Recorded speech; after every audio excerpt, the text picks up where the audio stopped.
দর্শক, বন্যা দুর্গতদের খবর জানাতে সরাসরি যুক্ত আছেন সুনামগঞ্জ থেকে সহকর্মী আনোয়ার হোসেন এবং সিলেট থেকে হোসেন আহমদ সুজাত। প্রথমেই যাচ্ছি আনোয়ারের কাছে। আনোয়ার, পানিবন্দী মানুষের জন্য ত্রাণ সহায়তা কতটা বেগবান হয়েছে আর জেলার সার্বিক বন্যা পরিস্থিতি সম্পর্কেও জানাবেন আমাদের।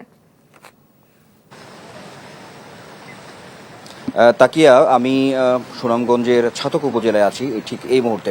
আর আপনি নিশ্চয়ই পেছনে দেখতে পাচ্ছেন যে অর্থাৎ আমি একটি মূল সড়কের উপরে দাঁড়িয়ে আছি।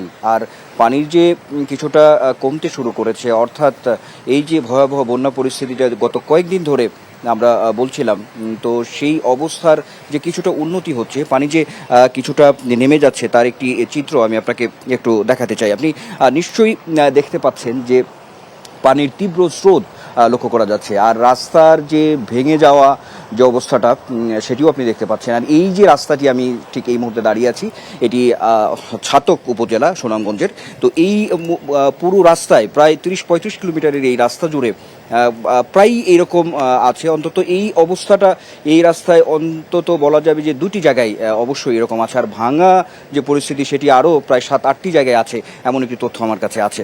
আপনি দেখতে পাচ্ছেন যে একেবারে দুটি ট্রাক, একটি ট্রাক কিন্তু একেবারে ঠাই দাঁড়িয়ে আছে, আরেকটি কিন্তু ট্রাক উল্টে গিয়েছে। অর্থাৎ এরকম একটা পরিস্থিতি মোটামুটি আমরা লক্ষ্য করছি যে এই যে বিশেষ করে সুনামগঞ্জের যে ভয়াবহ বন্যার পরবর্তী সময়ের যে একটি বিপর্যস্ততা, সেটি কিন্তু কিছুটা হলেও এখন থেকেই অনেকটা চোখে পড়ছে, এটি আমরা বলতে পারি।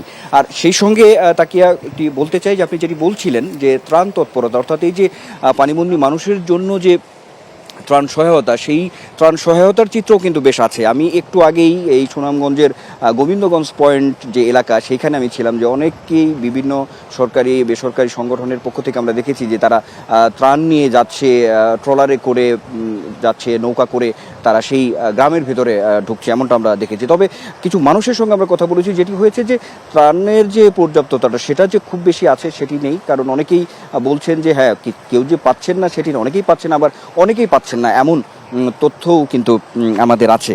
তো সব মিলিয়ে এই যে ভয়াবহ বন্যা পরিস্থিতি সুনামগঞ্জ বা সিলেট সহ, সেই পরিস্থিতির যে কিছুটা উন্নতির দিকে যাচ্ছে, এটাই হচ্ছে আসলে স্বস্তির কথা। এটা অনেকটাই একটু সুখবর আমরা এটা বলতে পারি। কারণ আমরা দেখেছি যে মানুষের যে অবস্থা, মানুষের যে একেবারে মানবেতর জীবনের যে চিত্রগুলো আমরা দেখেছি, সত্যিই খুবই মানবেতর।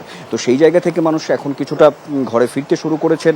তারপরে সেই সঙ্গে যে আবার যে ঘুরে দাঁড়ানোর যে বিষয়টি, সেটি নিয়ে অর্থাৎ জীবন জিজ্ঞাসার যে যুদ্ধ, সেই যুদ্ধে ফিরতে চাচ্ছেন অনেকেই, এমন চিত্রও কিন্তু আমরা দেখেছি। একেবারে এখনও এমন একটি অবস্থা যে যেদিকে তাকাই শুধু পানি আর পানি। অর্থাৎ বোঝাই যায় যে এই গত কয়েকদিনের আকস্মিক ঢলে যে বিশেষ করে সুনামগঞ্জ এবং সিলেটের যে বন্যা, সেই বন্যা কতটা যে ভয়াবহ ছিল সেটি আসলে বলাই বাহুল্য। তো আমরা এখানে অনেক লোকজন আছে। আর এই যে রাস্তার অবস্থাটি আমরা আপনাকে দেখাচ্ছিলাম, তো এখানে মানুষের যে দুর্ভোগের জায়গাটি, সেটিও কিন্তু চরমে উঠেছে। কারণ এই মানুষগুলো তারা কিন্তু হেঁটেই যেতে পারছেন না, তাদের জন্য কিন্তু নৌকা দিয়ে এই মহাসড়কটা কিন্তু পাশ কাটিয়ে তারপরে কিন্তু অন্য জায়গায় গিয়ে উঠতে হচ্ছে, এমনটা আমরা দেখেছি। তো আমরা একটু কথা বলতে চাই এখানকার যে মানুষজন আছেন, তাদের যে কষ্টের যে জায়গাগুলো আছে, সেই জায়গা থেকে একটু জানতে চাই যে আপনি তো এই এলাকার মানুষ, এই যে দুর্ভোগ কিরকম কষ্ট হচ্ছে আসলে? আরে ভাই, অনেক তো কষ্ট হইতেছে, লোকজন যাইতে পারতেছে না, গাড়ি ঘোড়া লাগিয়া পানির লাগি যাইতে পারতেছে না, নৌকা দিয়ে যাইতেছে 50 টাকা 20 টাকা দিয়া মানুষ পার হইতেছে, ওপার থেকে ওপারে হইতেছে। মানুষ অনেক কষ্ট হইতেছে, বাড়িঘর তো সব উড়াইল, রাস্তাঘাট উড়াইল, মানুষ চলাফেরা করতে পারেন না। আর সেকেন্ডের থেকে স্কুল থেকে মাদ্রাসা থেকে মানুষ যাইতে চায়, বাড়ি ঘরে যার অনেক মানুষ কষ্টেতে আছে, বুঝছো নি? অনেক মানুষ না খাইয়া মানুষ চলাফেরা করতেছে, গাড়ি চোখ কিছু পাইতেছে না, নৌকাও পাইতেছে না, মানুষ হাতলিয়া সব গাইয়ে যাইতে অনেক কষ্ট মানুষের করতে হয়।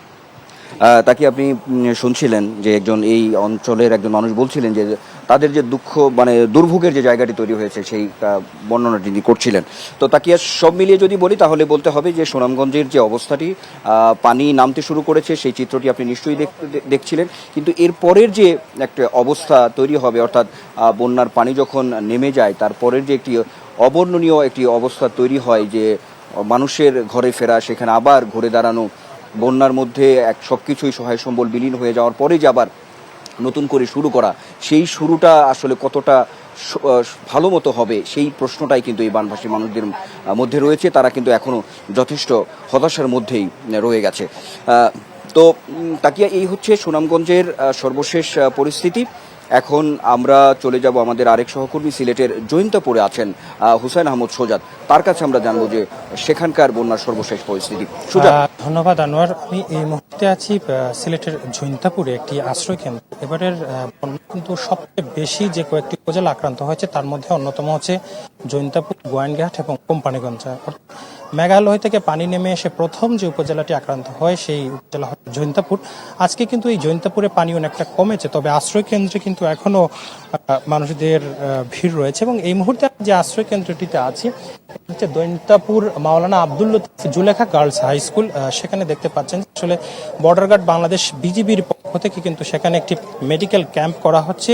অর্থাৎ বন্যা দুর্গত হয়ে যারা এই আশ্রয় কেন্দ্রে এসেছিলেন তাদের শারীরিক অবস্থা পরীক্ষা করা হচ্ছে এবং তাদেরকে ঔষধ সামগ্রী দেওয়া হচ্ছে। এবং এই আশ্রয় কেন্দ্রটিতে কিন্তু শতাধিক মানুষ রয়েছেন এবং তারা কিন্তু লাইনে দাঁড়িয়ে সেই মেডিকেল সেবাটি নিচ্ছেন।